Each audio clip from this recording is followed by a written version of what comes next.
trending at kapapasok ko lang. Hindi raw masaya si Vice Ganda dahil maliban sa D1 sila naka-schedule na mag-perform sa unang team. Ayaw daw niya makasama si Ryan Bang. How true? Mga marites, makinig para malaman niyo talaga ang totoo. Nilabas na ngayon ang team para sa Magpasikat 2024 ng It's Showtime.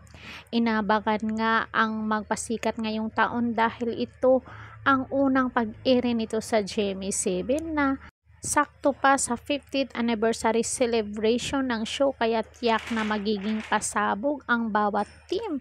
Unang mag-perform ang team ni na Vice Ganda, Karil at Ryan Bang sa October 21.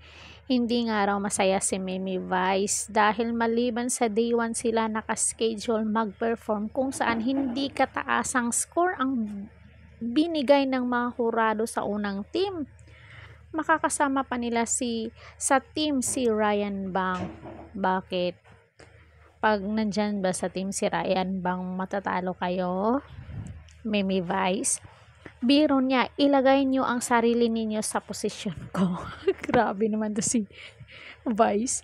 Pero biro lang yung about kay Ryan dahil anak-anakan siya ni Mimi Vice. Susunod na team naman ay sina Ogie Alcacid, MC Lassie at ang member ng winning team last year na si Kim Chu. Sa October 22, Tuesday, sasabak ang team ni Kim at wish ng mga netizen ay makasama niya rin ang kanyang collab team na si Paolo Avellino sa performance. Wow, susundan to at alam ko maraming Kimpaw ang nag-aabang dito.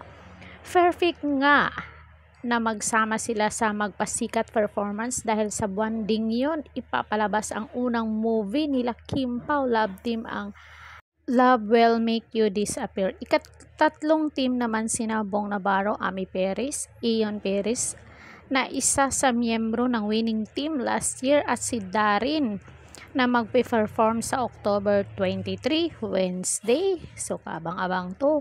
Tuwang-tuwa nga si Bong dahil natupad ang pangarap niyang makasama sa team si Darin na isa rin total performer. Hindi naman masaya si Ami na makasama ulit si Bong sa Magpasikat dahil grabe raw kasi itong mag-rehearse. Siyempre matanda na itong si Ami. Sa October 24, Thursday naman sasabak sa Magpasikat stage sina Ann Curtis, Jugs, Jugita at Teddy Corpus. Worry na Jugs at Teddy ay ilang linggo na ring absent si Ann at baka raw magbuka itong guest dahil bihira lang pumasok sa kanilang noontime show.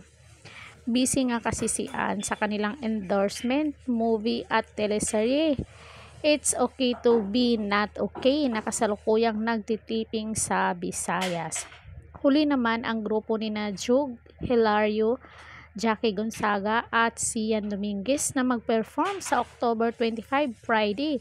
Si Jung ang back-to-back champion noong 2022 at 2023 pero biro niya, ayaw niya munang maging champion this year. Excited na ang madlang people sa mga magiging performance nila at sa kung sino ang magiging guest nila at gayon din ang mga uupong hurado ngayong taon. Siyempre, ang daming nag-aabang na madlang people. So, anong masasabi nyo dito? Dahil nga may collab ang GMA Network at ABS-CBN, tiyak na may mga kapuso stars silang makakasama sa Magpasikat 2024. Asahan natin yan. Siyempre, nandyan sila sa GMA 7. So, mayroon talagang magigess na kapuso star.